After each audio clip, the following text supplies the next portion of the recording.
Hello and welcome to VoiceOver Plaza, the podcast from DirectVoices.com, the VO marketplace, where voice talents meet voice seekers directly without middlemen.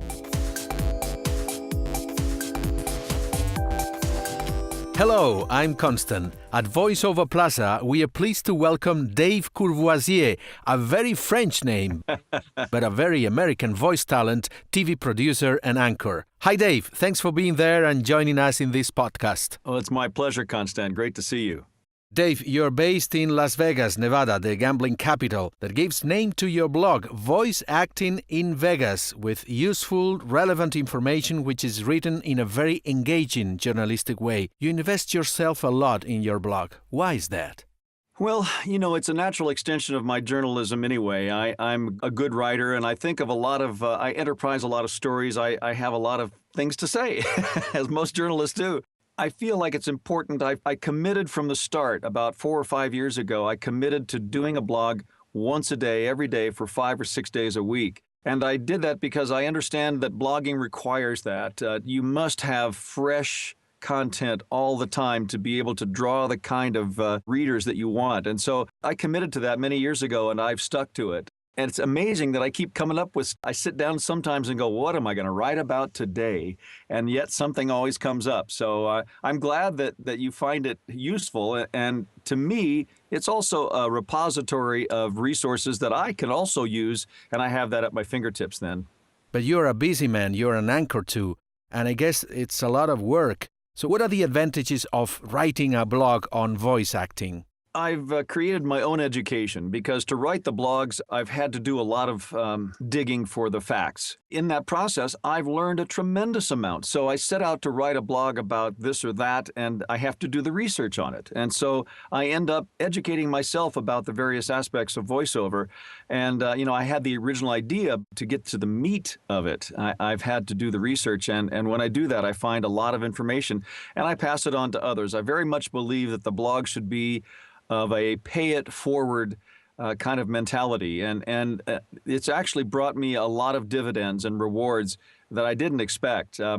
It's brought me clients. It's brought me a lot of peer acceptance. And I think from a marketing aspect, the blog has been central to my reaching out. I refer back to my blog from Facebook, from Twitter, from all the social media networks. I refer back to my blog. So I build the readership on the blog through the social networks, and it all just kind of adds and builds on each other. E-marketing is a key element in the strategy of any independent voice talent. What has been your experience with social media? Well, I've chosen to do my marketing almost exclusively on social media. I was an early adopter of social media as a marketing tool, and it's worked very well for me. I'm on Facebook and Twitter. I'm on my blog, Pinterest, LinkedIn, and YouTube. Those are the main ones, and a few others that are not as popular. But I've built this consistent marketing brand across all those networks. So anybody anywhere who goes to any of those places is going to find the same Dave. Well, and it's easy to do on social networking. I do spend some time at a computer every day, but it's mostly free. And I don't know why anybody wouldn't take advantage of that. I understand that some people don't necessarily like social media, but as a marketing tool, it's pretty hard to beat. Dave, we see less and less voice talents going to established studios and using rather their home studios to record. Yes.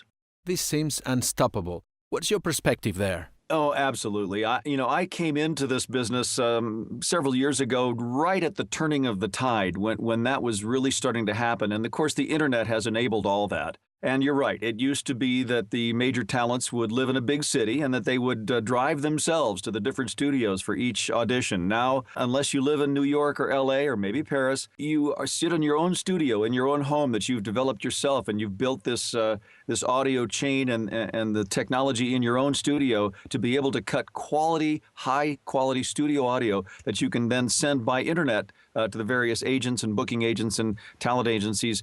And that is now the norm. That is the way people are doing it. So the voice talent has his own shop and is more independent than ever. But does he know how to sell his voicing services? Well, that is the key. And that's why the smart advice tells the prospective voice talent, the guy or the woman who's thinking about getting into voice acting. The wise advice is it's great to have a good voice, but a good 80% of your effort will go into marketing and maybe 20% goes into the actual talent end of things. So, you've got to be a smart marketer, a smart promoter, a smart business person. You can't depend on your voice only to get business. You've got to be enterprising. You've got to get out there and sell yourself. And this is where some people fail, is they're not good at selling themselves or branding themselves, promoting themselves, and they don't do so well. So it does require that you have initiative and that you are enterprising. And it doesn't hurt to have a few agents out there marketing on your behalf as well. Dave, what's your view on pay-to-play sites? Are they effective enough to bring jobs to talents? I think they are. They certainly have their place in the spectrum of voiceover services. And I know many people who do very well on these pay-to-play sites. And if nothing else, they are introduced to new possibilities, and then those possibilities turn into regular clients. I particularly haven't had a lot of luck on them. On the other hand, I haven't tried real hard either. But I definitely think they have their place, especially for people starting out. It's a wonderful place to practice audition scripts, to also maybe get new connections that they haven't had before. There is a sort of a formula, though, for having success on those sites. Both of those sites will be happy to share that with you, but you need to follow that formula to really maximize your possibilities of getting jobs there. But what is really missing in those P2P sites?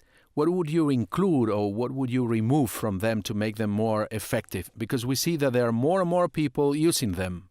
Oh, that's a really tough question that has a lot of debate in the various forums. I think the term cattle call comes to mind because it's wide open to just anybody. And there are quite a few unprofessional voice talents applying for the jobs. And you say, well, okay, but if they're bad, then the casting director would hear that. But if there's 200 people applying for one job, do you really think the casting director is going to sit through all 200 auditions? I doubt it. They're going to go through the first 40 and find the one that sounds okay, good enough, and then they'll go with that one. Whereas a really great one might be at number 68. So, it makes for a cattle call, as we call it here in the United States. It's a rush to answer the ad, and it brings just this huge wave of responses, and very few of them are actually very good. After a career in voice acting, I'm sure you have some good advice for those who start. Right. What are your recommendations for beginners to succeed in this business? My favorite word in this regard is immersion. If you really want to be successful at anything, including voice acting, you have to immerse yourself in the culture of voice acting. So not only are you going to practice, but you're going to read, and you're going to read out loud, and you're going to hang out at the places where voiceover people hang out, and you're going to read the stuff that they publish, and you're going to practice and practice some more, and then you're going to get coaching. You've got to get the coaching, and then you've got to invest a few dollars in some decent equipment. My overall word is immersion, because you have to dive in and become part of the culture to really be successful, to understand how it works, and to make the right connections. Dave Courvosier, thank you very much for your time and comments. You're very welcome. Great to see you. We wish you much success with your career and, of course, with your blog, Voice Acting in Vegas. That's all for this interview from VoiceOver Plaza, the podcast from DirectVoices.com, the VO Marketplace, where voice talents meet voice seekers directly without middlemen. Check out our blog, VoiceOver Plaza, for more tips and tools to succeed in voice acting. So head on over to DirectVoices.com/plaza. We are happy to read your comments there.